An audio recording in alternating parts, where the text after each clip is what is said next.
Probation, બદલી, બઢતી, સળંગ નાઇટ ડ્યુટી જેવા પ્રશ્નો નિરાકરણ લાવવા આજે સુરત આરટીઓ હડતાળ પર ઉતર્યા. સામૂહિક રજા પર હડતાળ પર ઉતરવાના નિર્ણયને પગલે અરજદારો અટવાયા હતા. ગુજરાતમાં આરટીઓના મોટર વ્હીકલ્સ ડિપાર્ટમેન્ટના ટેકનિકલ ઓફિસર એસોસિએશન દ્વારા પડતર પ્રશ્નોનો ઉકેલ નહીં આવતા આંદોલન શરૂ કરવામાં આવ્યું છે. આજે નો લોગિન ડે અભિયાન ચલાવવામાં આવ્યું છે. કર્મચારીઓ કચેરીમાં લોગિન નહીં કરી વિરોધ નોંધાવ્યો છે. તેથી તમામ કામગીરીઓ ખોરવાઈ છે.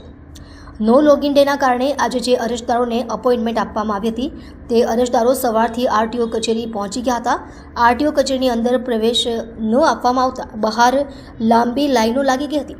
લોગિન ન કરવાને કારણે તમામ પ્રકારની કામગીરી ખોરવાઈ ગઈ હતી. અહીં આવેલા અરજદારો 2 કલાક સુધી લાઇનમાં ઊભા રહ્યા બાદ હડતાળની જાણ થતાં રોષ વ્યક્ત કર્યો હતો.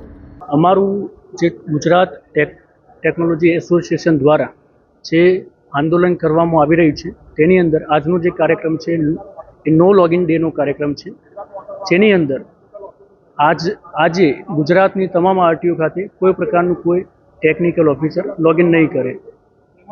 જો અમારી જે પડતર માંગણીઓ છે એ જો સંતોષકારક રીતે સંતોષાશે નહીં તો 11 તારીખે અમે ગુજરાતના તમામ ટેકનિકલ ઓફિસર માસ સીએલ ઉપર જવાના છીએ.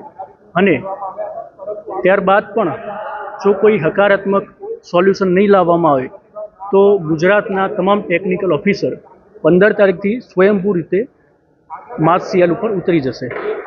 કેટલા સમય જૂની માંગણીઓ છે? મુખ્યત્વે શું માંગણી?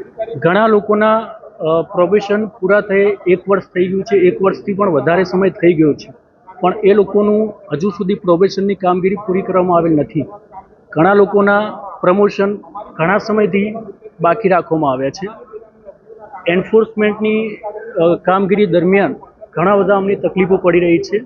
એટલે આ બધી જે પ્રોબ્લેમ છે અમે ઘણા સમયથી અમારા તરફથી કહેવામાં આવી છે, પણ એનું આજ સુધી કોઈ પ્રકારનું સોલ્યુશન હકારાત્મક રીતે લાવવામાં આવેલ નથી. સરકાર દ્વારા તમારા હકારાત્મક નિર્ણયની વાત કરીએ તો એ શું બહાનું બતાવો છે કે કઈ રીતનું એ વાત છે?